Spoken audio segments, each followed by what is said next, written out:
I'm not going to give all this story again. So if I come up here and look to see, this says Google Docs. Let me share this. Share the file. Let's share Firefox. Okay, so we'll pull this up, and we'll say secure connection. That was verified by Google Trust Services. I'm stunned that Google has their own. You can view the certificate, and here's the SHA-256 key, basically. And they send me something that this should only be readable if the key was correct. So this site claimed they're using a key, and they claim they're google.com. And so I look at this and figure out there's some part of it that's readable, including who's holding the certificate. And so I will go to that certificate authority and say, hey, I think I just opened a connection to Google. Here's the string they gave me that's got a key in it. Is it legitimate? And so they will use Google's private key held by this certificate authority to decrypt this certificate that google.com gave me when I opened the page, and they will verify that it matches, that it looks legitimate, and they will send me back either a red lock or a green lock. And the green lock meant it was legitimate. This really came from Google because it really used their key. And so you can now establish a TLS connection with them because it's really Google that you're dealing with. And now we can use the keys to do that, and then this stuff falls away. So it's a little tedious, but it's clever. And once you get in the habit of using it a little bit, it's not mind-blowing. It's not super tough. All right, so meanwhile, back where we started off with, and we didn't record all this, so I'll have to go back a tiny bit again. Probably wouldn't kill you guys if I did it anyway. We had problem 1 in the homework. We went ahead and set up the 4 devices in series. And the problem, again, is Alicia's trying to send something to Activist. So the first thing Alicia is going to do is to establish a key, a shared session key, which is a TLS thing, and she needs to get it to proxy 1. They need to know what it is. You have to tell them the password. And she will use proxy 1's public key to do it. All right, makes sense? And now proxy 1 has it. She doesn't need to use that public key anymore. So now she has a session going with proxy 1. Anything she wants to send to proxy 1, she can use S1 and put the message in there, and it will make it to proxy 1. And proxy 1 will know how to undo it with that shared session key. She has another message in a minute. She'll use it again. She'll send message number 2, and so forth. So far we're good. Now we've got a message to proxy 1. Is that really what we wanted to do? Well, no.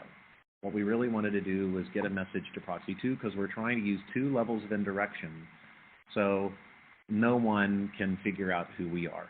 If we only had 1 proxy in here, then if they got a hold of this guy, they could see my packets coming in and packets going out, and my IP address is all over this thing right here. So we're going to try using 2 in the hopes that it makes it impossible for someone, or a lot more difficult for someone to figure out what's going on.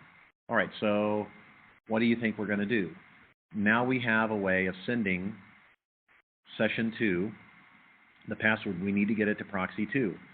So we will make sure only proxy 2 can read it by encrypting it with their public key. And in order to get it to proxy 1, who we really need to send this thing, proxy 1 is the one that's really got the job of getting it over there, we will send it to proxy 1 using this new function based on the session key. So we'll use the session key. All this is just a message that we're sending to proxy 1. That's it. That's the only thing. So we'll use the session key to get it to proxy 1. Once it gets to proxy 1, it decrypts it. What it has left is the contents that we intended. And we're looking, we send it a request basically that says, send this on to proxy 2 with a session key establishment request, like a TLS request. And it will forward it to proxy 2. Proxy 2 will use its private key, right? It will use its private key to decrypt this message.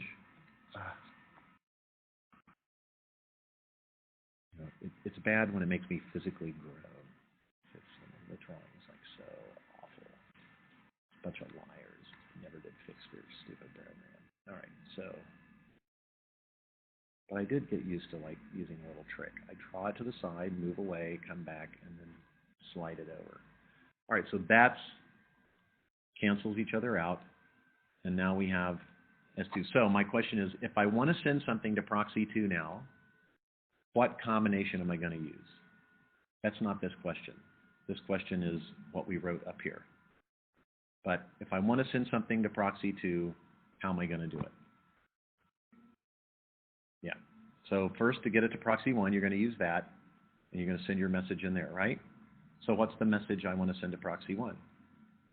Whatever it is I'm trying to send to proxy 2. Right? So now that I have this, what is the message I want to send to proxy 2 to have it forward on to activist.org? What was my goal? What am I trying to do with activist.org? So you're trying to get a web page as well, basically, right? So now that you've got these 2 keys, let's have Alice request an HTML page without revealing her IP address. So what we basically want is exactly what you guys said. Oh, I have to hit this arrow. Sorry, messed this up. So I know I'm going to send something to proxy 1, and in that I'm going to send something to proxy 2. And my message in here, just to end the agony, let's just make this the HTTP GET message. All right?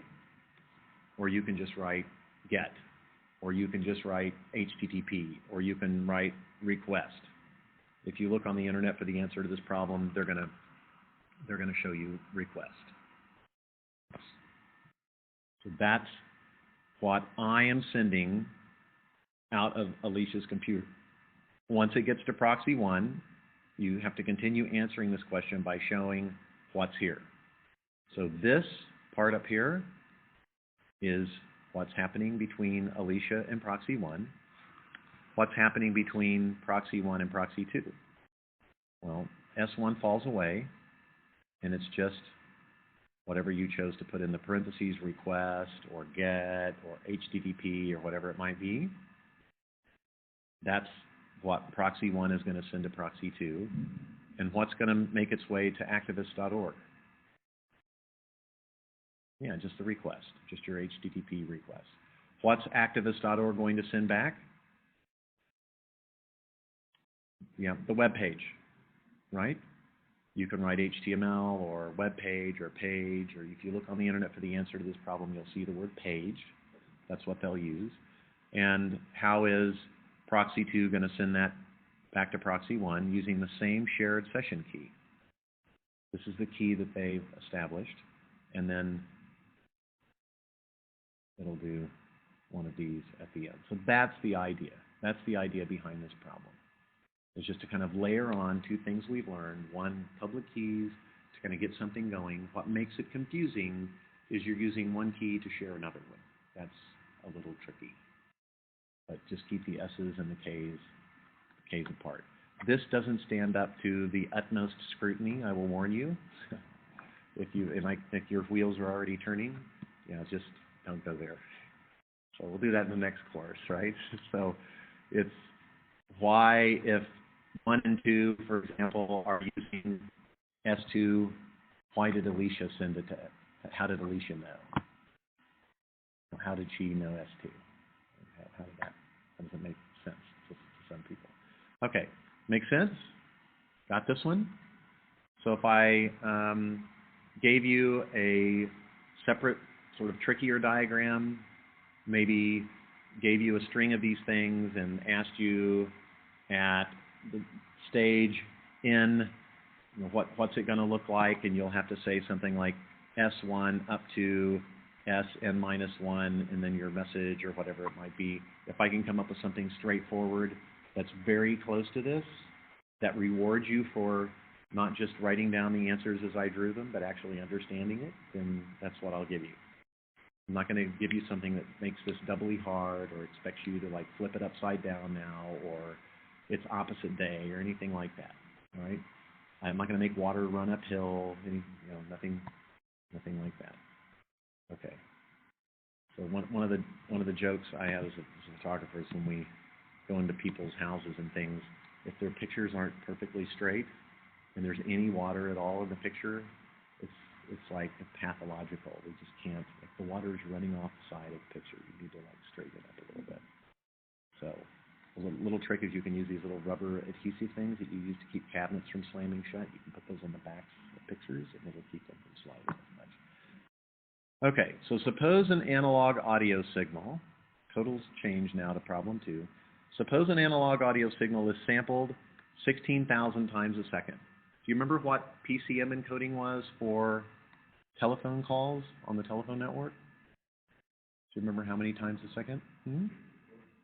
We use 64,000 bits a second, but how many times do we sample a second?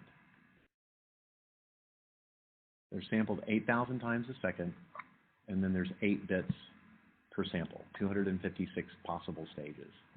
So you get a 64K channel. It's exactly right. And so 64K, but you only have to sample it 8,000 times a second.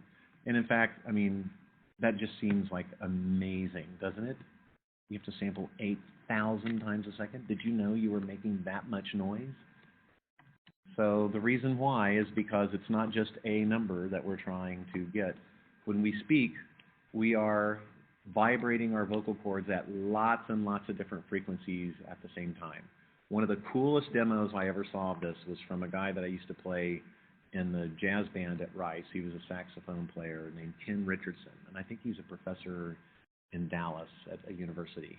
But he was also a super mathematician, way over my head. One of these guys where like you like dust off the floor in front of him as he's walking around. Because, you know, if you just sit next to him in the exam and you can't look at his paper, but if you just move your hand the way he's moving his hand, you just try to do that, then maybe you'll get some extra points. He's like, that's smart. So you just try to channel his muscles. He's like, stare at his arm, not the paper. Anyway, he came in with an oscilloscope one day to class and had a flute and showed the difference between playing a pure tone and then a typical kind of tone where you're not super careful. So he was able to manipulate the sound this flute was making to play something that a flute's capable of, which is just a pure single sine wave, and it was beautiful. You could see he'd play a certain note, 550 hertz for a middle C. You could play it, and then he would turn it a little bit and let the air cause turbulence, air turbulence in the opening, and what you would see happen were all these harmonics, integer multiples above and integer fractions below of that frequency. And so the waveform became way more complicated.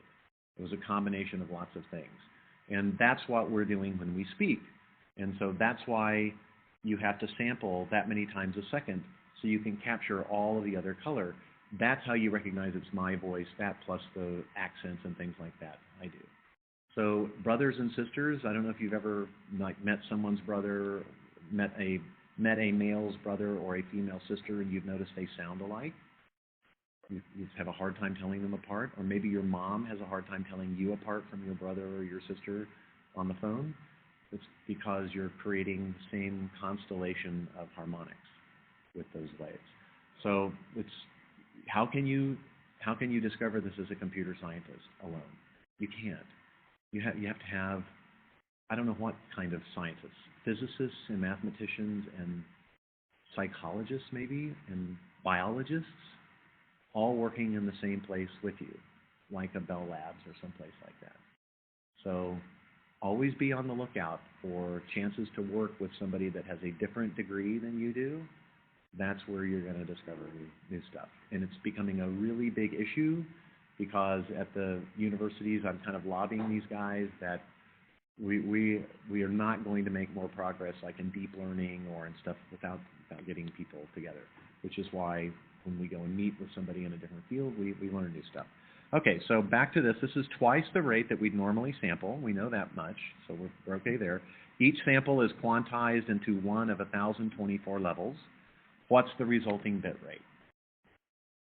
So if you're at home on Google, you've known this for 10 minutes now, ever since I started this problem, because you probably just copied and pasted this thing in. But let's walk through it. How are we going to solve this problem? Is this going to plug into the formula? So you remember, you guys, it's 8,000 times a second times 8 bits per sample. or regular voice call. That got us to 64K. You guys like all blurred that out. You knew that off. You've got that memorized now forever. So what do we need to change to calculate this one? It's not hard. Walk me through it. Okay, 16K, which is 16,000 times what? 1,024? So how many samples were we able to encode with 8 bits for pulse code modulation? How many different levels did we have to choose from? Well, we'll write down 10 over here for a second. But if I have 8 bits to record values, how many different values do I have to choose from? 2 to the 8, which is how many? Yeah, 256. I think that's what I heard you say. Just say yes, it was, if it wasn't. So the question is, what power of 2 gets us this? First of all, is it a power of 2? Yeah. If it wasn't a power of 2, you'd have to pick enough bits to make sure it fit. So whether it's 1024 or 1,000 or 900 or 750, it doesn't make any difference. You need the same number of bits, it turns out, for all of those, which is how many? 10. The way to do it on a calculator is just to say, you know, log base 2 of whatever your number is and round it up. And in this case, it's equals exactly 10, so you're done. If it was 1,000, it would have been 9.9 something, something, something. You round it up. You get to 10 again. So 10 bits it is. So 16,000 bits, samples a second times 10 bits each is how much bandwidth?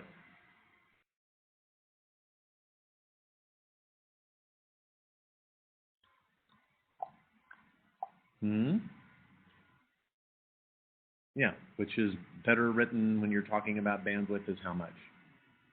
Yeah, 160K what? How often?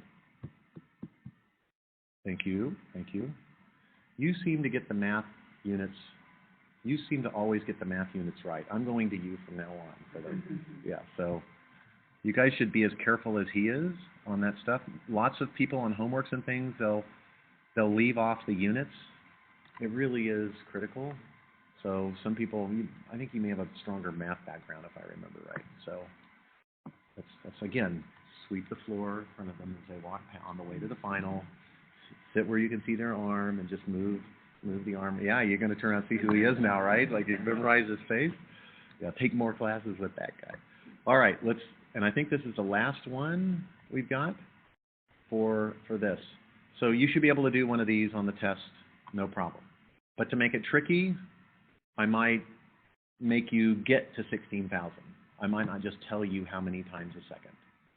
I might give you the rate and ask you which of the following combinations could have produced this bandwidth. Could it have been 1,000 samples at 8,000 times a second? Could it have been 8 bits at 2 to the 12 samples a second? Could it have been something else?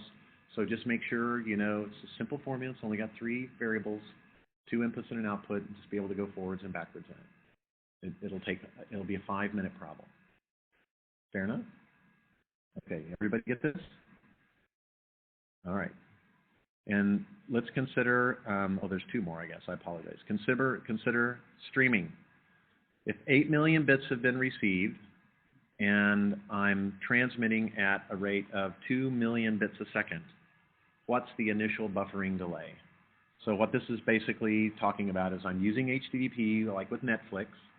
I begin streaming data from the Netflix server to my playback application. My playback application isn't going to start playing for me immediately. It's going to buffer some data first because the network may have little jitter problems. So if I am sending at this rate on average across the line, and I wait until I have this many bits before I begin transmission, how long is my buffering delay? So the math, the integer part of this is trivial. The units you've got to pay a little bit of attention to. So how many time units? It's like 8 divided by 2, right? So I know I've waited 4 somethings. How long have I waited? 4 whats? 4 milliseconds, 4 seconds, 4 microseconds, 40 seconds, 4 minutes. Yeah, just 4 seconds. Would you tolerate 4 seconds delay before video started playing? If I entertained you, if you said if I played a jingle, if I entertain you, yes. Yeah. So one way to find out anybody in the room that's from the state of Oklahoma is to start singing the jingle for B.C. Clark's anniversary sale, which is a jeweler based in Oklahoma City. And they have a jingle that is absolutely the most famous song in Oklahoma, more famous than the fight song for the football teams, or if the state even has a song, I don't even know it. That's how bad it is. And it's funny because if we're ever in a big crowd, like at the airport or whatever, and I'm with a group of students or something, I'll say, watch this. And I'll stand up and if you stand up and start singing, everybody's going to look for a minute anyway. But you'll see people start like singing along and stuff. It's crazy. I've never had this experience with any other commercial enterprise. Coke usually writes songs. They pay about $1 million for a good jingle, but they don't keep them for very long. These guys have kept this one for like 50 years. And so when Weird Al Yankovic came to Oklahoma City, he started his concert off by singing this jingle, and the entire audience sang along with him. It was unbelievable. So if you don't know who Weird Al Yankovic is, you might want to consider changing your degree. All right, last question here. And it's not Yankovic, so don't let me catch you saying that. Okay, so consider the figure below, similar to our discussion in 5-figure 911. I have the figure for you. Suppose we encode video at a fixed rate. We send it across the network, and it's played out and sent with each packet separated in time by a certain amount of time called delta. So I send one packet, I wait delta, I send another one, that happens at 2 delta. At 3 delta, I send another one, and so forth. And at the receiving side, I want to play them back at the same speed. So my question is, how much buffering am I going to need to do to make sure I don't run out of video frames? So what we're going to look at now is a network that's got issues.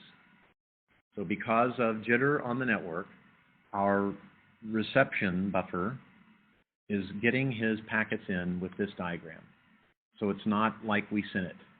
So let's talk about it for a second. Here, we got the first one fine in the first amount of time, but at the second delta, when we were expecting to receive the second one, we would have expected this thing to jump up here. It didn't. We didn't get anything. We didn't get it until late in the second frame. So if I don't insert any delay, in other words, if I start playing back for the user video the minute I get it, what it's going to mean is that I receive one packet at the beginning of this, and I play it back for the user, and they're happy. Their television screen lights up, and I play just a moment of video, and then a delta comes later, and I have nothing new to play for them. So I don't want to do that. So if I delay 1 delta, then what does that mean? Well, if you delay 1 delta, it means that your first delta is really over here, and you'll receive your first frame, and you'll basically start playing back. There's a different way to draw this. You'll start playing back here instead. So you do nothing for this first delta. So you play the first one back here, and at the second delta here, you need to play back the second one. You're good. You have a second one. And the third delta, you need to play back this frame. You have it. At the fourth delta, you need to play back this frame. You've had it for a while. At the fifth delta, you need to play back this frame. You've had it for a while. Sixth one, you play back this frame. Seventh one, you're in trouble again. You don't have this one yet. This is the next one that should be played, and it should be played here. Do you agree? So if I had just waited not 1 more, but 2 more to start, then I would have had this 7th frame at this point here when I needed to play it back. So with that, just kind of as a walkthrough, let's see if we can answer the questions. So I'm going to erase all this stuff and see if we can answer it. Suppose the client begins play out as soon as the first block arrives right here at this time. In the figure below, which is above because I moved it, how many blocks of video, including the first block, will have arrived at the client in time for their play out? All right, so let's go through this. Do I have a block to play? Do I have block 1 to play at time 1? Yes. Do I have block 2 to play at time 2? No, I do not. Do I have block 3 to play at time 3? What block is this?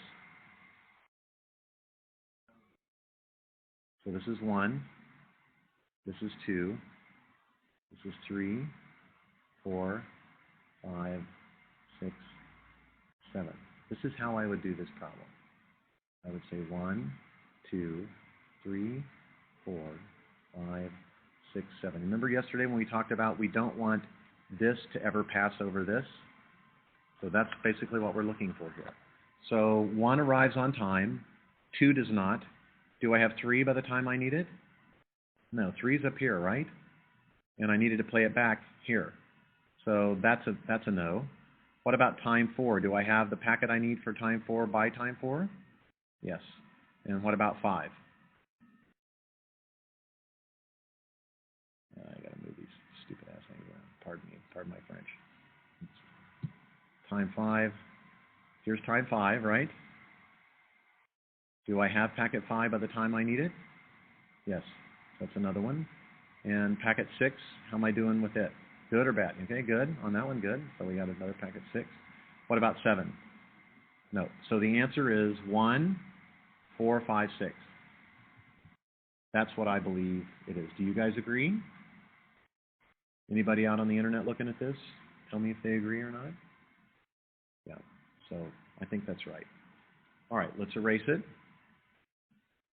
Anybody got questions on that? Anybody need to go through it again?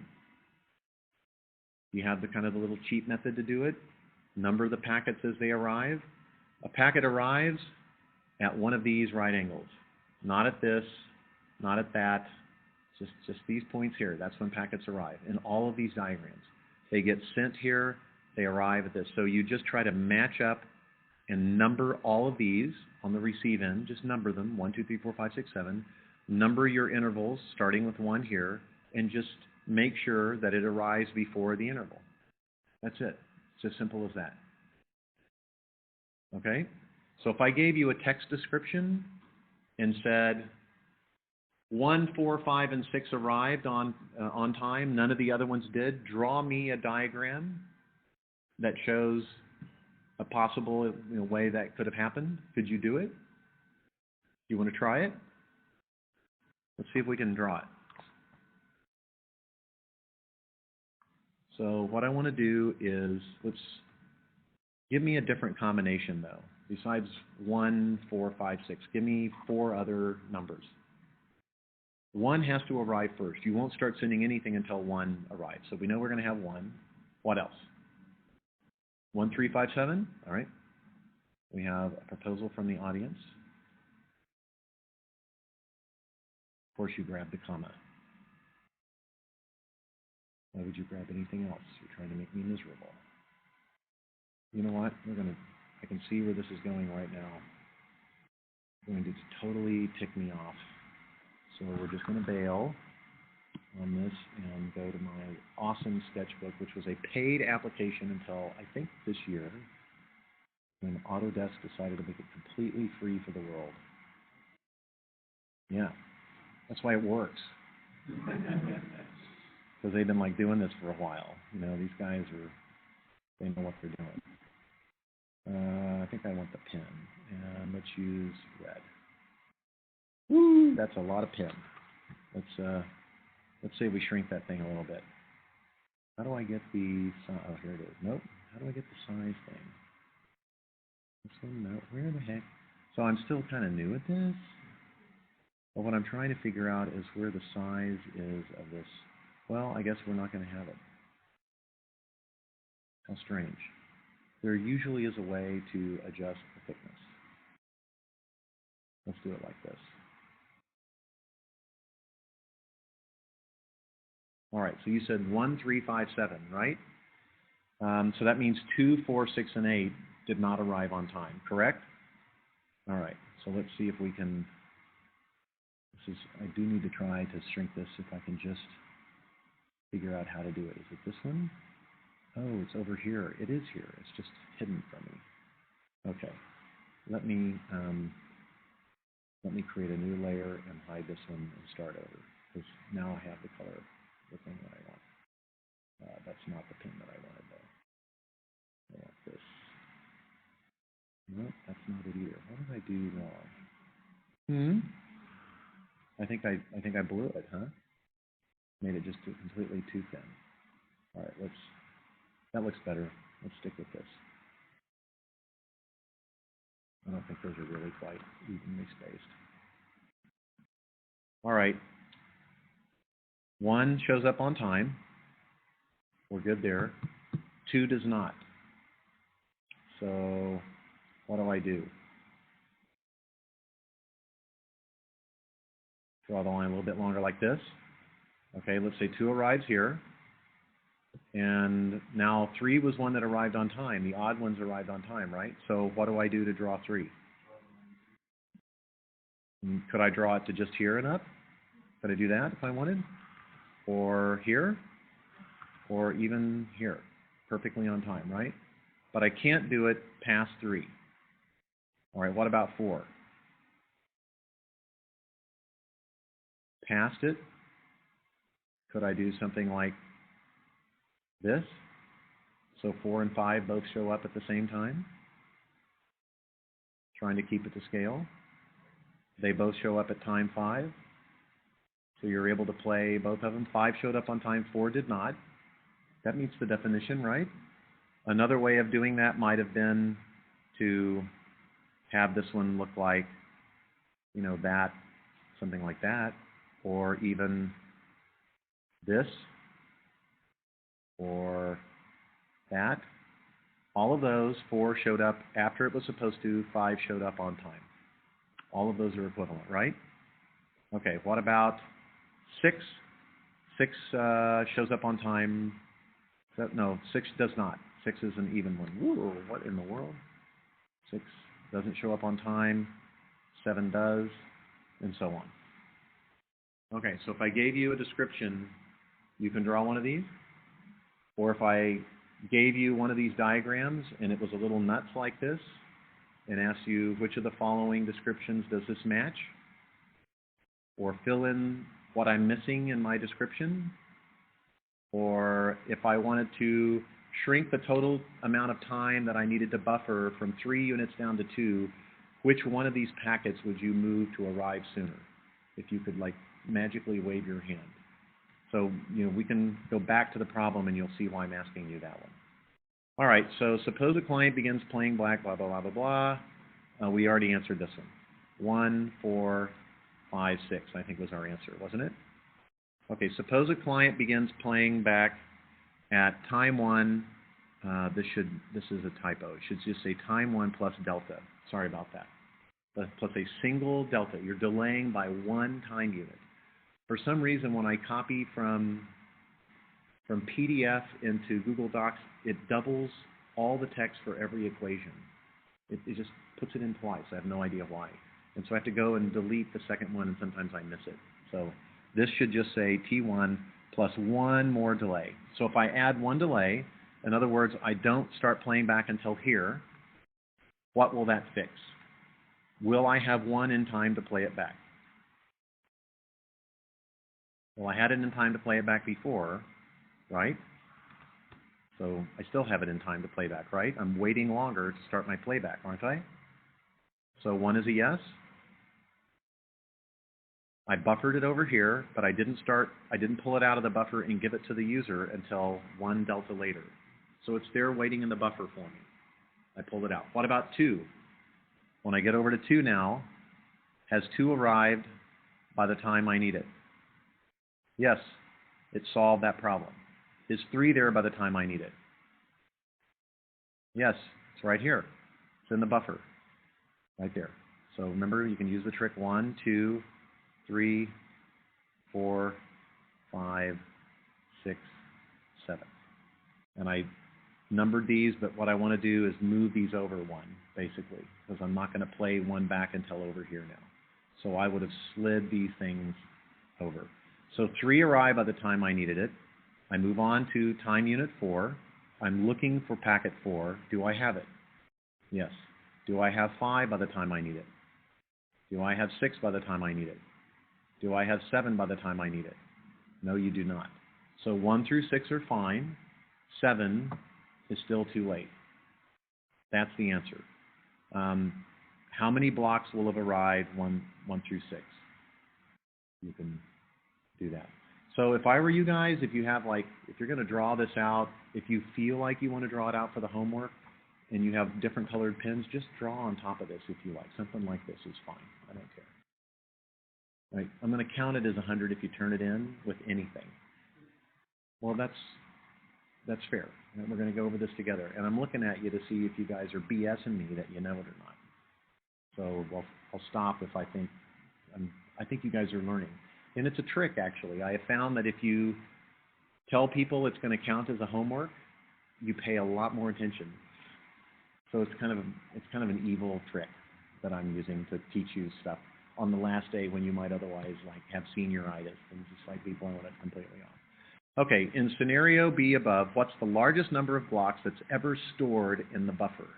Oh, that's an interesting question. So fortunately, I have my green up here. So let's just go through it and look. What it's basically asking is, how many packets have arrived before I need to play them out? So here the answer is 1. Here the answer is 1 because I've already spent 1 and I am now just buffering 2 for a moment. Here I'm buffering 1, but I've already received another one here. So I actually have 2 things in my buffer at this point. I have 3 and 4 before I play back 3. And I have 4 and 5 before I play back 4. And I have 5 and 6 before I play back 5. And I just have 6 when I play back 6. And I have nothing in my buffer when I need to play back 7. So it looks like the biggest number is 2. Do you see a formula to do this?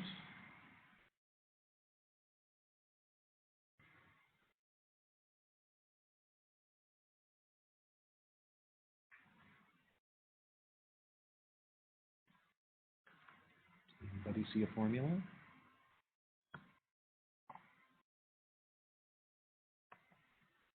So when I was going through saying I need to play out packet 1, 2, I need to play out packet 4, let's call that N. I need to play out packet N here. And what was I looking at to see how big my buffer was filled?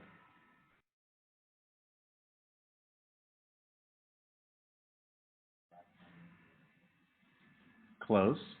So the last packet received at this point, which was one of my times when it was the biggest, right? It was a 2 in the buffer here. I could pick the other ones, but let's pick this one. Let's pick on this guy. 1, 2, 3, 4. So I'm ready to play back packet 4. The largest packet number that's arrived is 5. So we can say, packet arrive minus packet played. So that would give me 5 minus 4, which would be 1. So what we need to do? Add 1. Good. Make sense? So if I tell you packet 20 has arrived and I'm playing back packet 17 right now, how full is my buffer? 4, right? 20 minus 17 plus 1. Obviously, I have packet 17 sitting in my buffer. I'm getting ready to play it back. I have 18, 19, and 20. 4. I have 4 things in my buffer. Okay, good. I see frowns. Are we good? Okay. Last one. What is the smallest play-out delay at the client such that every video block has arrived in time? So delaying 1 wasn't enough. How much should I delay? Well, where's the problem? The problem is 7. And so what I want to find out is before which number does 7 arrive? So this is time 1, 2, 3. You do this to me. I've been good to you all semester. I have bad mouth you all semester, actually. But it hasn't been behind your back. All right, right before 10, 7 arrives. That's better, right? At least people know. So 7 arrived too late. It arrived after 7, it arrived after 8, and it arrived after 9. So if I wait, how long do I need to wait? I need to wait to pull 7 from its normal point, not here, but here. 3 times later. What's the formula for this?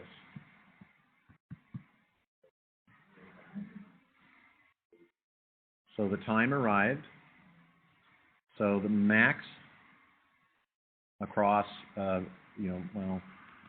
max from I equals 1 to the number of packets that you've got. The latest packet arrived minus the time that you needed it to arrive, minus I. So actually this should be the time that I arrived minus I. You need the nth packet to arrive by the nth time. So normally, if it's on time, this will be 0 or negative. So if the time that packet 5 arrives is at 5, then t sub 5 is 5, and I is 5, so that'll give you 0. It's on time. It's perfectly on time. It arrived sometime in that last window. Let's see if it works for packets that arrive early. If the time that packet 5 arrives is 4, it arrived early, like we had over here, where things got here early, and the packet number is 5. 4 minus 5 is a negative number. Okay, so that's probably not going to win out on max. In fact, you could say max of this, comma, 0, just to be safe. Now I'm just making this up as I go along, so if you see me screw this up, say something, because I don't have like the answer memorized or something. And then what about if it comes too late? The time that packet 7 arrived was before 10, so you have to be careful you have to round up the time that it arrived. You can't say like, well, it arrived after 9, so this answer is 9. No, it arrived after 9. It arrived in time for 10. So packet 7 arrived at time 10, minus the packet number, which is 7, gave us 3. So this time we don't need to do a +1. The answer is right there. So that's my answer on that one. Okay. Congratulations on just getting 100 on your last homework. Questions? You will see all 4 of these on the exam, but they'll be easier. They should be like 5-minute things apiece. Okay, shall we go backwards a little bit? Who needs help on homework 9? Was it due already? Due tonight. Have you guys tried it? There was a problem with the Wireshark, and thank goodness Shane Gangs, one of you guys told him, and he got a hold of me again and put the thing up there. 9, okay, that was 8 then that had the thing. Okay, so were you able to get that done? Was that in time? Did he get the files to you? Okay, I didn't see the email. I don't think he included me on it, but okay, good. Yeah. Yeah, the client side of whatever it was, NAT was missing, I think, from the folder. From the wire, yeah, that's the Wireshark lab. Yeah, you're right. Okay. So if you guys, they're all over the internet. So if you just go and Google for it anyway, you'll find it. But I adultingly left a Google Drive link in there to last semester. Like Google Drive does not keep persistent links up.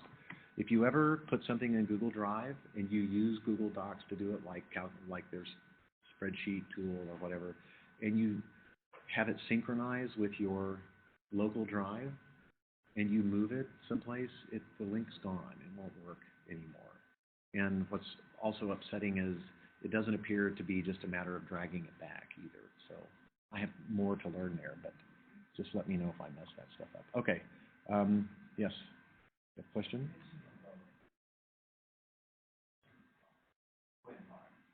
On homework 9? Let's open it up. All right, thank you.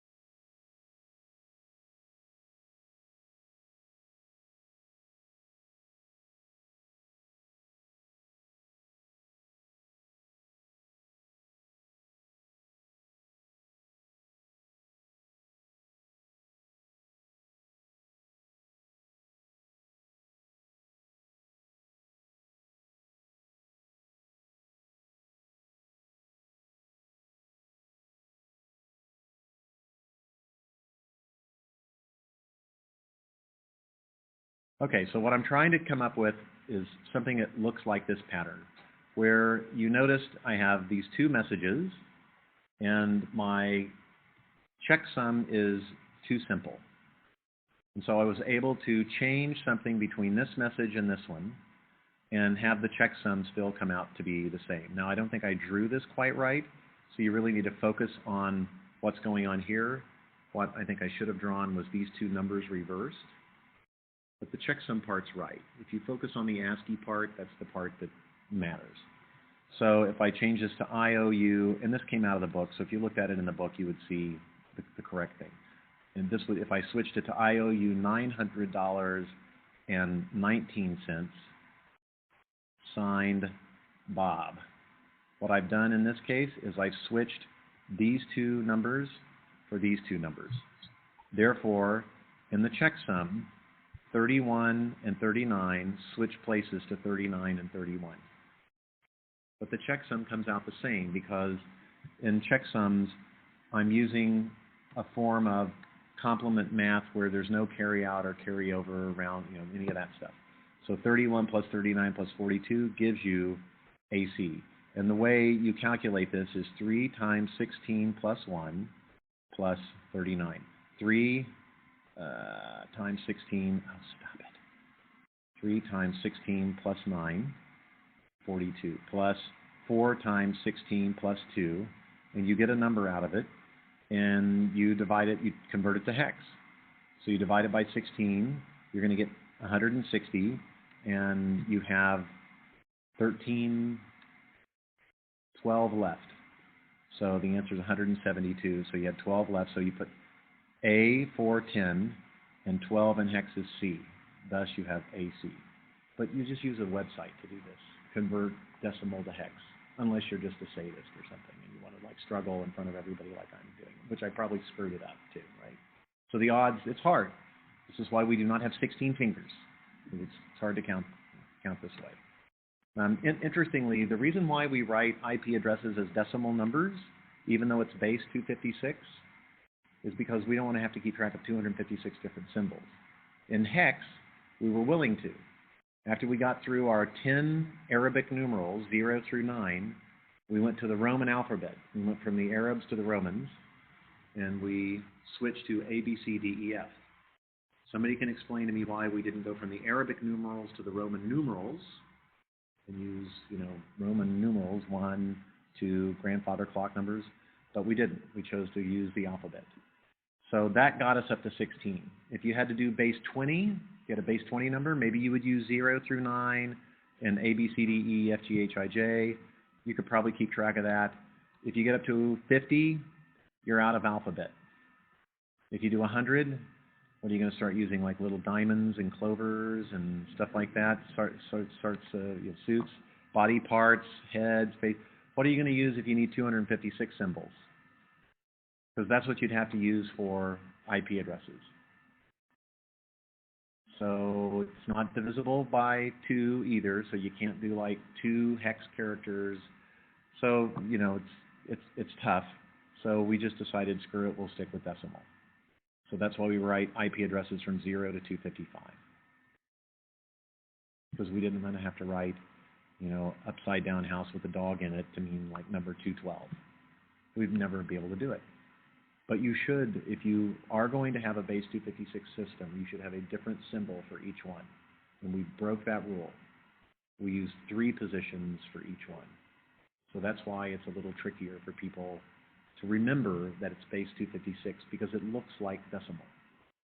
All right, so with that as an aside, I'm just justifying why this is tough. Okay, so here's my original message. So with this mistake in here, sorry. This is my original message. Job owes Jose $300. And there's the ASCII version of it, 3-digit ASCII numbers. You do have 3 digits for ASCII numbers. And here it is. Basically just looked it up in an ASCII table. And I add these 3 things up and convert it, and let's say we get this. And the point here is not to check the math. The point here is to understand the flaw, the weakness of a checksum. So can I significantly change Jose's fortunes here? Yeah. Do you see that? What if you flip these two around? Then Jose owes Job $300. Wow. So you could intercept the packet, flip those two bytes around. What would change in the checksum? These would flip positions, and nothing would change in the checksum. It can't. You're adding up the same numbers. It doesn't matter the order you're adding them up in. You will not see this on the exam. Even I don't like this one that much. Okay, does that answer your question? Good, all right. And you had a question on problem 5 as well? Okay. So, all right, read section 8.7. So this one requires that you actually go through this section. It's a good idea to do it anyway, because at this point, we're well past the point where the chapters don't line up anymore. I just copied that section and put it out on the Google Drive under extras. So you'll see it out there. Okay, and I don't know if you took the time to do that or not, but let me see if I can include it really quickly here for you guys.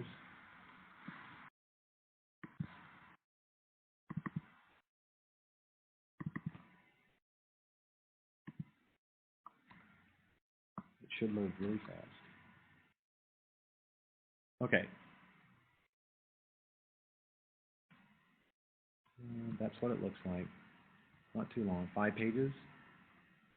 Okay, so the question concerns really this diagram. And I thought I had pasted, in fact, I'm positive I had pasted this diagram into the Google version of the doc, and it is clearly not there. So that's a problem. Did I do it? No, I don't know what happened to that's so strange. It's going to be kind of hard to figure it out, but if you do go to the section, at least you can see these things and hopefully kind of figure out I was talking about this diagram. So there's 3 situations, 3 scenarios in this diagram. The top one is you have a traveling salesperson, an employee that's remote. They happen to be in a hotel. Your takeaway from that should be it's a network they don't control. They're not at a trusted location. Okay. And the hotel's not going to change their network for you, probably. The second one is a branch office, and the third one's headquarters. But both of these are trusted locations. So they're going to depend on some other type of security other than information security to make sure the traffic that you send is legitimately something that belongs on the network. Traffic that comes in from the internet, they're going to encrypt it. And so that's how they're going to keep bad traffic from coming in that way, or making sure it's who they say it's from. But traffic that you generate here, they're going to keep you from coming in and infiltrating this network by putting a lock on the door, not by having you run some special software. So that's typically going to be done here with IPsec. So that's why they tell you these routers are running IPsec.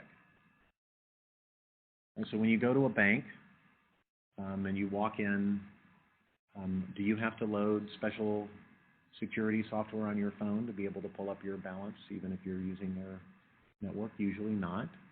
They'll take care of doing that for everybody at the same time. So anything they need secure, they'll do it on behalf of everyone. So that's kind of the basis for the question. All right, so in which of the 3 examples is traffic encrypted as it leaves the host itself? So think of this as who had to install VPN software on their computer.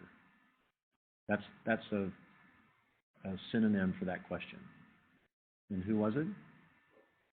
Yeah. If this person doesn't install software here, the hotel's not going to install software in their router to encrypt your traffic for you. It's completely up to you. This is no different than being at Wi-Fi on Wi-Fi at Starbucks. You have to encrypt it yourself. So this is why people tell you if you go to a public Wi-Fi hotspot, if you have a VPN service, turn it on so people can't eavesdrop on your traffic. They may not be able to see the contents of your web page, but they can see everything else. And not everything is going to be encrypted the way it should be. So do you always stare at that lock to make sure it's on? And apparently we don't. Because tools like Firefox are pretty good now by putting a dialog box in front of you that says, hey, warning, this is not secure. And the reason why they do that is because if there's a form field on the page and you're getting ready to type something in it and it's not a secure connection, that's when they warn you. But if it doesn't have a form for you to fill out and you don't click on it, they're not going to tell you. So if you're looking at pictures or things you don't want everybody else in the place there to see, you got to make sure you look for that lock. That's the idea. Okay. Make sense? All right. Where is the encryption software installed in the branch office example? Router, firewall, or each host? Here's the branch office example. Yeah, it even says so. If you read through it, it'll explain it. So what's happening here is you have your payload from the user. They put their normal IP header on it. It's probably a 10 dot address. So NAT may have to play a role here as well, but we don't care about that for now. All we know is that from one side of the router to the other side of the router, IPsec is added to this packet. So it's encrypted. IPsec is different than the other stuff that we've talked about because IPsec is encryption software that is added just above IP. It's not where normal VPN software would run, maybe like TLS or SSL, which is an application layer encryption. This is one that's built into the operating system. This is an addition to IP that OS vendors added and Cisco added to routers and things like that. So when you encrypt on top of IP, then you're hiding more than you did when you were encrypting at the application layer. When you encrypt at the application layer, only your application data is encrypted, but nothing below it is. Not your port numbers, not whether you're using TCP or UDP, no part of your IP header, your addresses, none of that stuff's encrypted. None of your Ethernet frame is encrypted, of course. So if I move my encryption down to sit just on top of IP, now what's encrypted? Well, everything above it and nothing below it. So if this is going to encrypt the IPsec above, then your port numbers, TCP, UDP, all that's hidden. Does that make sense? And of course, your application layer is hidden. Can you still have TLS on top of that too if you wanted? Sure. Can you wear suspenders and a belt to work? Yes, you can. Can you have two locks on your door? Yes, you may. Right? So anybody remember, I can't remember, Get Smart? It was this 1960s Cold War knockoff sitcom. Dun, da, da. The guy had like 15 doors to go through to get into that was the opening of it. He was like a secret agent guy. And to get to work, they had like every kind of door and barrier and moat and lock and stuff, and it would all open for him as he went. It was fun. He had a phone in his shoe. That was kind of one of their big social deals, but it was a rotary phone, of course. Right? Anyway, yes, you can layer security on top of security. In fact, that's what we saw with DES and SHA. We just ran through things multiple times. All right, back to the next one. Firewall running in the hotel's network would discover and be able to stop traffic streaming World Cup traffic. Gee, wonder where I got that example. And so how would the firewall be able to find out that I was trying to watch the World Cup, and because they didn't want to let people do streaming, or they didn't want to let me watch the World Cup, or they were bitter because it was a German hotel and they're out because they lost in 2 games straight, first in a spectacular upset by Mexico and then by Korea. 2 teams half their size, and they won both of them. I don't know if you saw what happened in the news yesterday, but the Mexicans in Mexico City went to the Korean embassy, and the Korean ambassador came out, and they put a Korean thing around his head and gave him a Mexican jersey, and they were flying both flags, and they threw him up in the air, I mean, can you imagine this happening at the American Embassy? They would have shot all these people. It's like a fortress around there. In fact, you can't even take a photo of the American Embassy when you walk by. If you stop and take a picture, you're going to have an M16 in your face. It's unbelievable. They have, you can't assemble in front of there. They have all these symbols. It's just insane. But the Korean guy's out there like Bill Clinton, right? You know, it's like, hey, you know, and he's singing along with them, and he speaks Spanish, which is like a mind blower for people. And then they make him an honorary Mexican. They give him a shot of tequila, right? So this is all over the news, and I'm like, I love this country. It's like these are happy people. So it's a German hotel, though. They do not want you to watch anymore because they're done. They're out of it. Despite giving me crap for 2 weeks over there every single day at dinner, like, oh, you have other things you're good at. You don't have to worry about losing. We're sorry. We apologize in advance. Yeah. All right. So how can they stop you? How can they detect what's going on? Can they tell based on the destination IP address inside the video packet? So let me erase all this. What I'm asking you is that here's my IP normal header. I've encrypted it, and I put it inside of another IP packet. So this is like a VPN. So when I VPN back to work, I DHCP all over again. I get an IP address from work, and I look like I'm at work. That's the whole point of using these encryption things, is to build a tunnel back to the office. There has to be somebody else at the other end of this IPsec connection. So if I'm really like I'm back at the branch office now, shouldn't I have the same IP address I would have had if I were back in the branch office? So maybe I have a 10.1 address because everybody else in that office has a 10.1 address. And my DHCP comes from this side of the router, and it does for me too. You can't tell that I'm not at the office.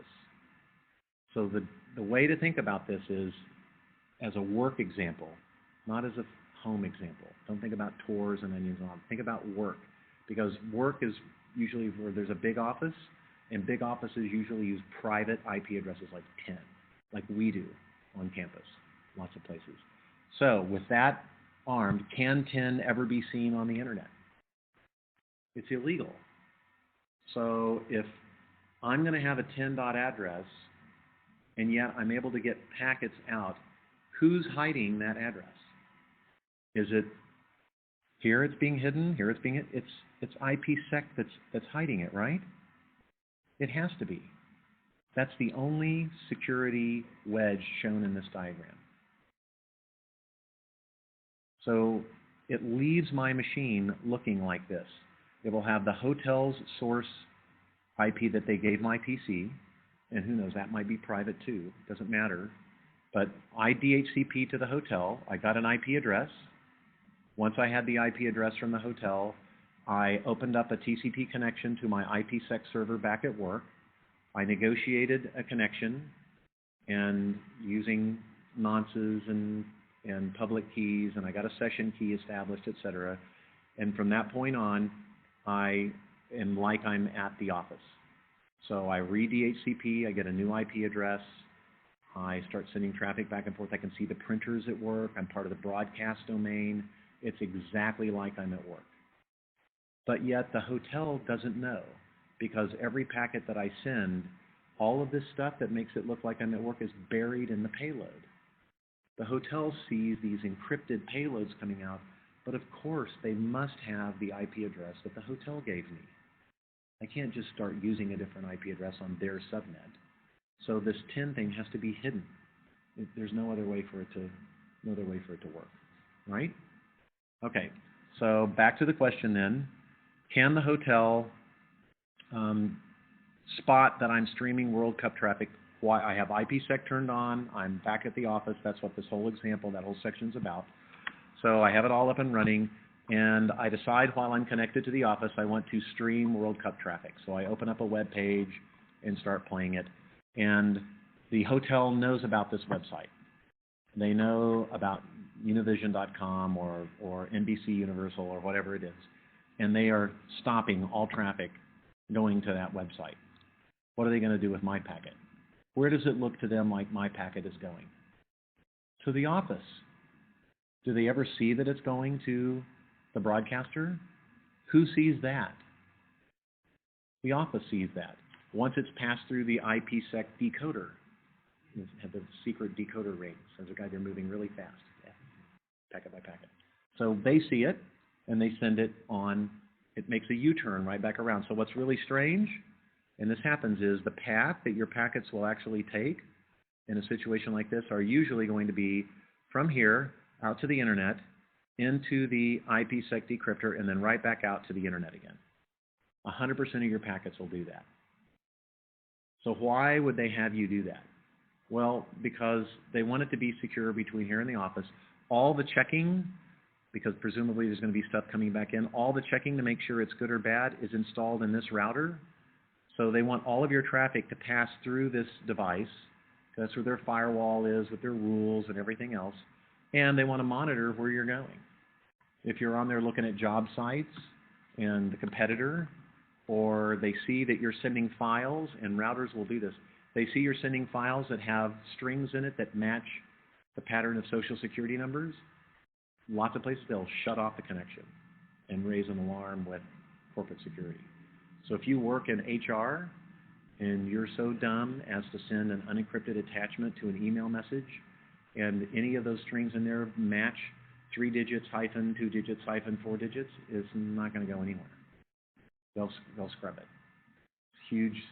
So they're looking at packets however they can. And with companies like Cisco, anything that looks or smells remotely like source code will never leave the network.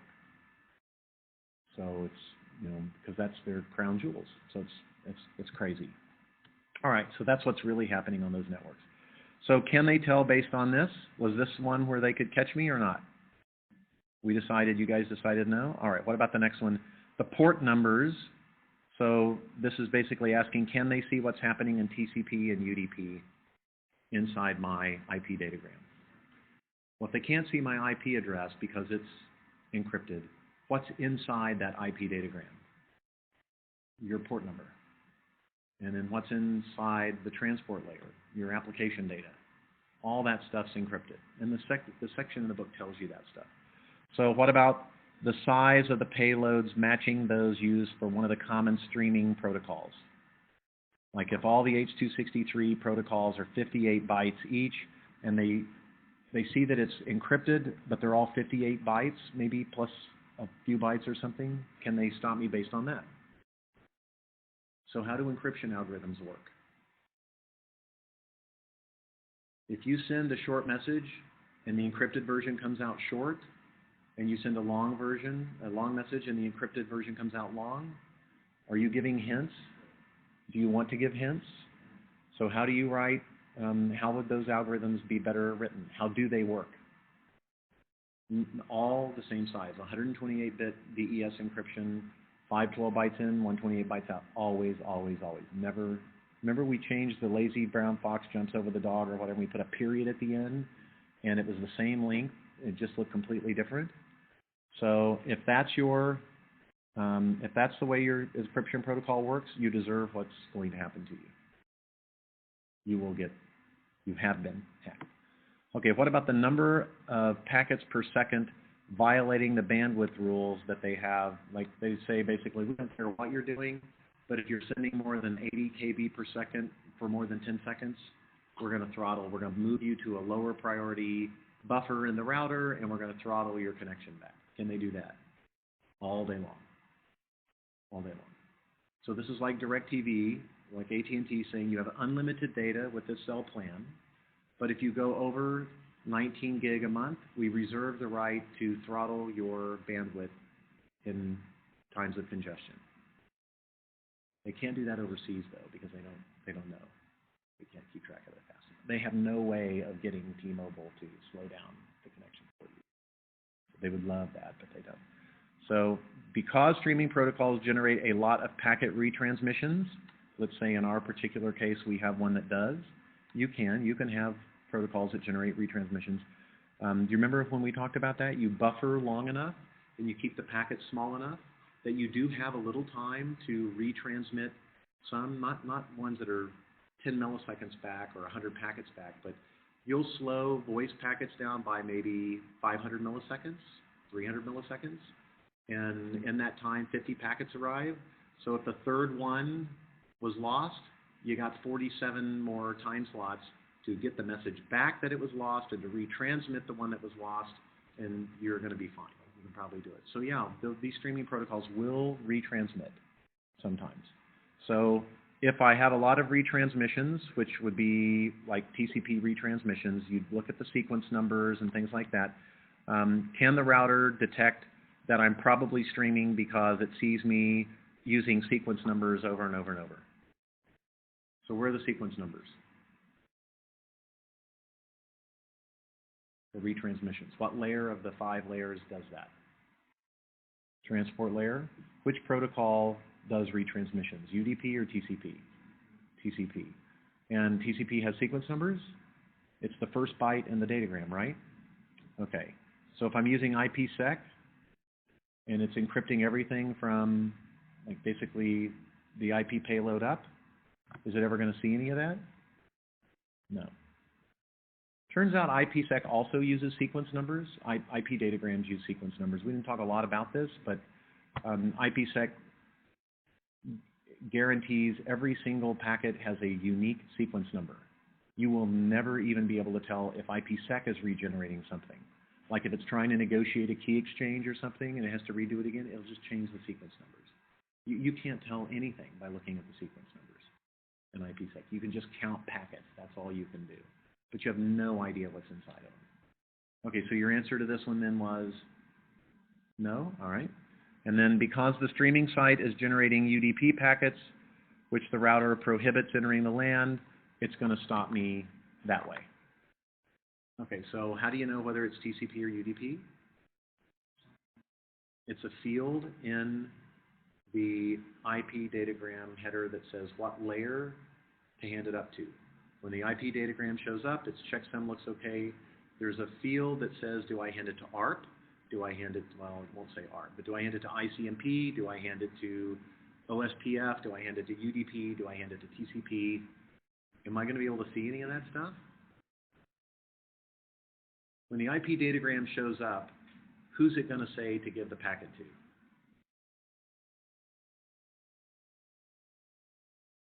Shows up with a coming from the IPsec host at the office. It makes its way across the internet to my hotel room. The destination IP address is going to be the one the hotel gave me, right? Maybe they're doing that, but it's one that the hotel was in charge of. It knows how to get the packet to me. So it's not going to have a destination IP address of 10. It's going to have one the hotel gave me. And it arrives at my machine. I look at the IP datagram. The checksum looks okay. Has a long payload. How does IP know to whom to give the contents of that IP datagram next? Do we need to look at an IP header?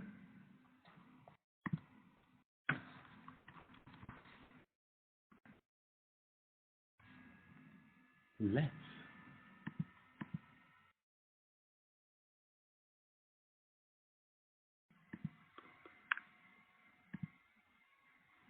All right, here it is. How do I get this thing to play? There it is. All right. I have no idea what they're seeing on WebEx. I'm seeing something very different here. All right, so here's the version. Here's the header link.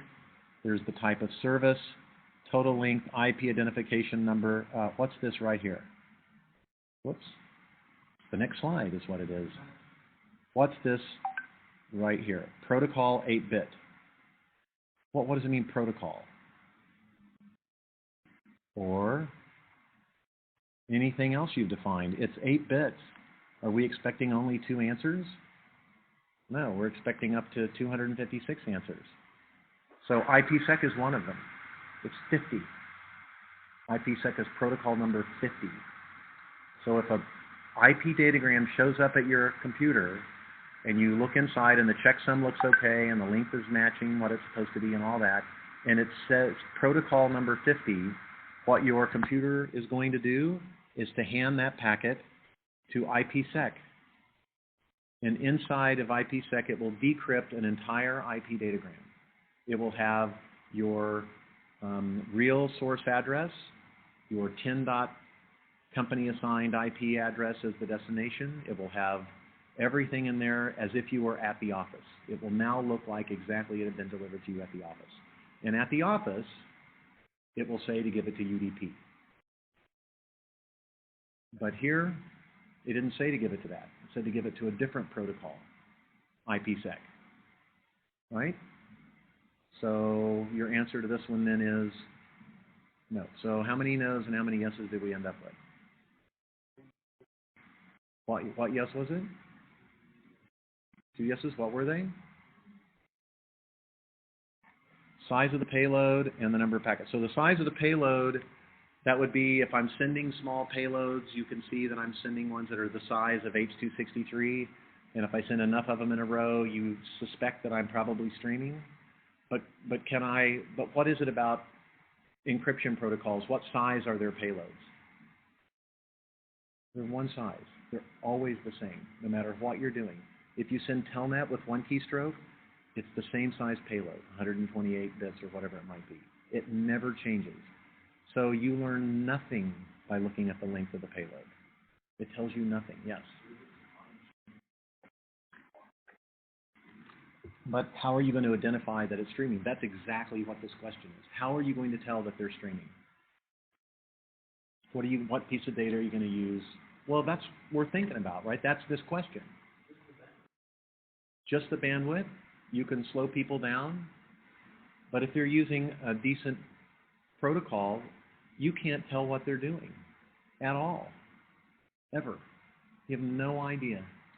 You have no idea if they're using voice or TCP or some other new protocol.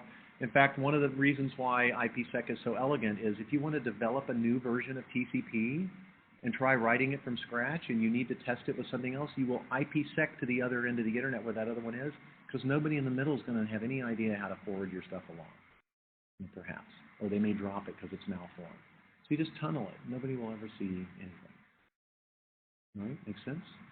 Okay, other things that'll be on the exam. I'm going to let you kind of still do the last one because we're almost out of time. Okay? Give me a text if you get stuck. Do you remember the day in the life? Yeah, make sure you read that section several times. I'll put it in a study guide. I'll remind you in the study guide. But make sure you read that one in the book. This is the one where you're trying to get to via Comcast to Google. You turn on your computer. It broadcasts out to DHCP. It comes from all zeros. It goes to all ones. That IP, Ethernet gets a hold of it. It turns it into coming from your hardware address to all Fs. It makes its way to the router. The router responds to your ARP, or your DHCP reply, and it gives you the DNS server. It gives you your domain name. It gives you your subnet mask, etc. And you already know you wanted to go to google.com, so somebody types that in. It causes TCP to need the handshake to Google, but before it can do that, it needs the IP address of Google, and in order to get that, it needs the hardware address to get to for DNS, right? So that's that section. Read through that several times. Make sure you know what's going on with that. And elsewhere, I will give you another problem or two out of these. Let me see if I can just share a couple of these quickly. I need to drop a solution out there now, right? The answers for homework 8, because homework 8's has been due already. All right. Okay, I don't know if I gave that to you already or not. And then I'll also look at 7 real quick. So I'll give you guys a couple of problems, but it'll be more loaded towards the end and less loaded towards the beginning.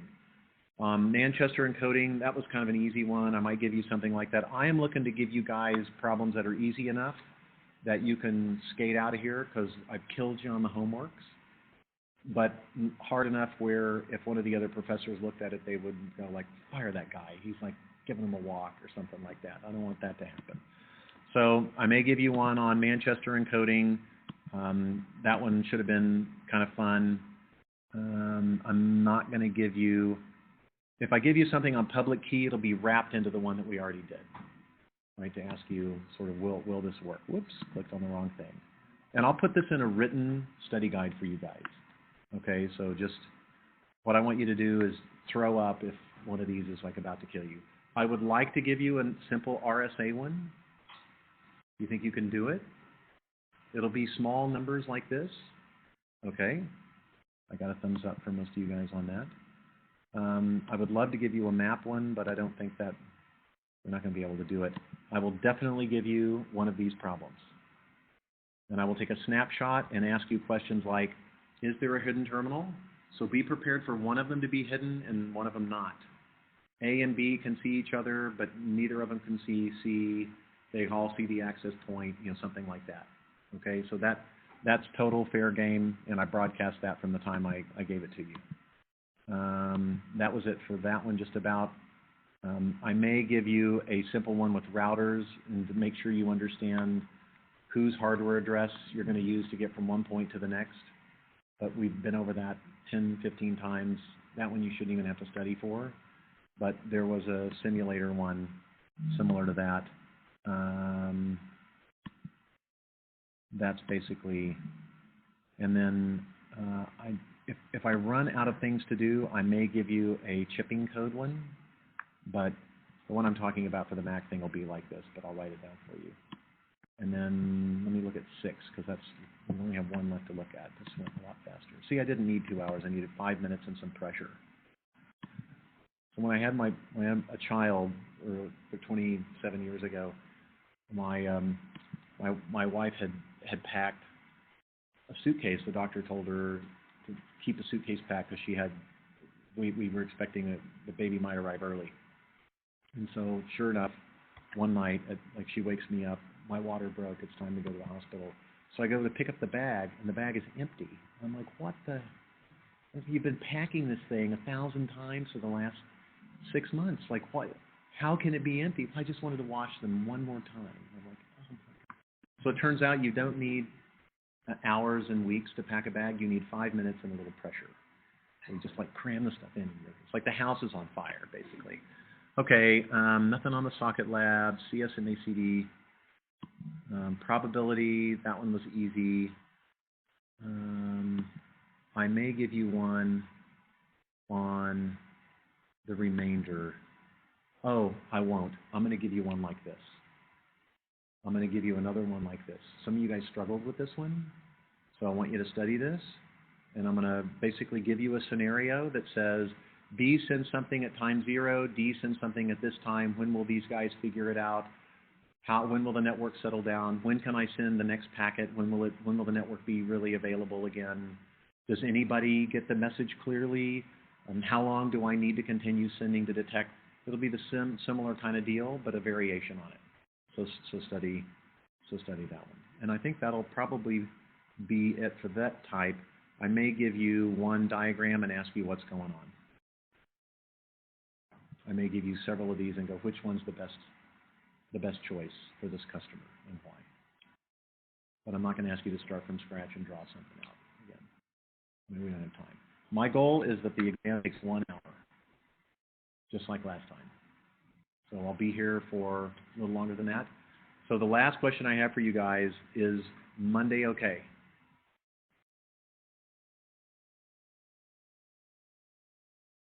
So if you have super bad heartburn over it, talk to me, text me, let me know. If it's that you've not kept up with anything all semester, one more day isn't going to do you any good, so I'm going to push back on you on that. But if it's going to kill you, then tell me. So for now, plan on Monday. And if enough people object to it, then I'll push it out a day. But my goal is to get it done on Monday and then get on with your summer. And don't you have another final?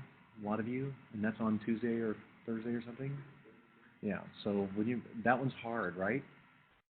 That's the 3330 or whatever for a lot of you? Or wouldn't you rather have another day to study for that thing? Because there's a holiday in the middle too. I mean, come on. All right. Bye, everybody. Thank you for your attention. See ya.